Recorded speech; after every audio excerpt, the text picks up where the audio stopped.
राधे राधे, हरे कृष्णा दोस्तों। आप सभी को आपकी दोस्त केशवी का दंडवत प्रणाम एवं बहुत बहुत आभार।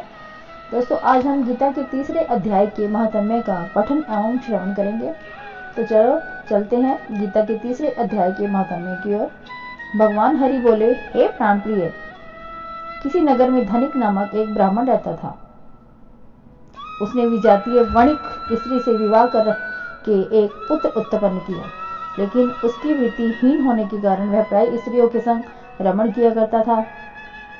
भ्रूत क्रीड़ा करना, मद्यपान करना, जीव हिंसा करना उसकी नित्य क्रिया में सम्मिलित हो गए थे। इतना होने पर भी वह अपने व्यवसाय कर्म से विमुख नहीं हुआ था।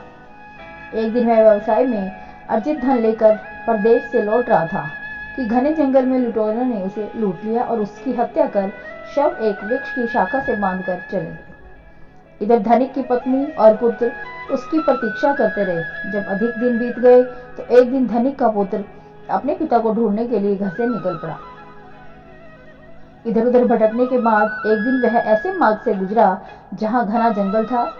संयोगवश थकान के कारण वह उसी वृक्ष के नीचे विश्राम करने लगा जिस वृक्ष पर उसके पिता का शव लुटेरों ने लटकाया था। शव का तो वन्य हिंसक पशु पक्षी भक्षण कर चुके थे, लेकिन उसकी आत्मा उसी वृक्ष के इर्द गिर्द मंडरा रही थी। वणिक पुत्र धर्मी, कर्मी और विद्वान था। वह उस वृक्ष के नीचे संध्या उपासना करने के बाद गीता के तृतीय पाठ का अध्ययन करने लगा। जब पाठ समाप्त हुआ तो क्या देखता है कि उसका पिता आकाश में एक रमणीय और स्वर्ण रथ पर पीतांबर धारण किए आरूढ़ है। उसके दोनों ओर भगवान विष्णु के पार्षद भी खड़े हैं। वणिक ने अपने पुत्र से कहा, पुत्र, गीता के तीसरे अध्याय के पाठ करने में उसका फल मुझे देने से मैं प्रेत योनि से मुक्त हो गया हूँ। अब तुम्हारा मुझे ढूंढना व्यर्थ है, अतः तुम घर लौट जाओ। वणिक पुत्र ने पिता से आशीर्वाद प्राप्त कर जाने की अनुमति मांगी। तब वणिक ने कहा, पुत्र, मेरा तो उद्धार हो गया, लेकिन तेरे कुल के अन्य लोग भी इसी प्रकार विभिन्न दुष्कृत्यों के कारण प्रेत योनियों में यातना भोग रहे हैं। तुम उनका भी उद्धार करो। वणिक पुत्र ने उन सबका भी गीता के तृतीय अध्याय का पाठ कर उद्धार कर दिया। इधर भगवान विष्णु के दूत जब वणिक के कुलजनों को लेने के लिए यमलोक में गए, तब यमराज भी विस्मय में पड़ गए। यद्यपि उन्होंने वणिक के कुलजनों को भगवान विष्णु के दिव्य धाम तो भेज दिया था, तथापि विष्णु लोक पहुंचकर अपनी समस्या उनके समक्ष रखी। यमराज ने क्षीर सागर में शेष शैया पर विराजमान विष्णु भगवान की स्तुति करते हुए कहा, हे जगत आधार, आपके दूत अनेक जीवात्माओं को यमलोक से ले आए हैं। यदि इसी प्रकार होता रहा तो यमलोक का कार्य किस प्रकार चलेगा, किसको दंडित किया जाएगा। तब भगवान विष्णु बोले, हे यमराज, जो मेरा भक्त है या जिसके परिवार का कोई भी प्राणी गीता के तृतीय अध्याय का नित्य पाठ करता है, वह मेरे दिव्य धाम के योग्य हो जाता है।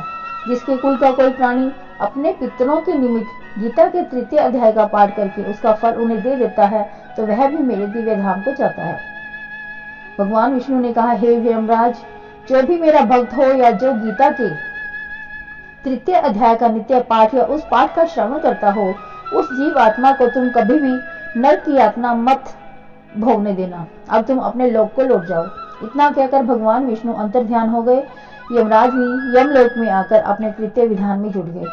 भगवान हरि बोले, हे लक्ष्मी, इस प्रकार गीता के तृतीय अध्याय का जो प्राणी पाठ करता है या पितरों के निमित्त उसका फल देता है, उन्हें कभी भी यम यातना या प्रेत यातना नहीं भोगनी पड़ती। तो दोस्तों, ये था गीता के तृतीय यानी तीसरे अध्याय का महात्म्य।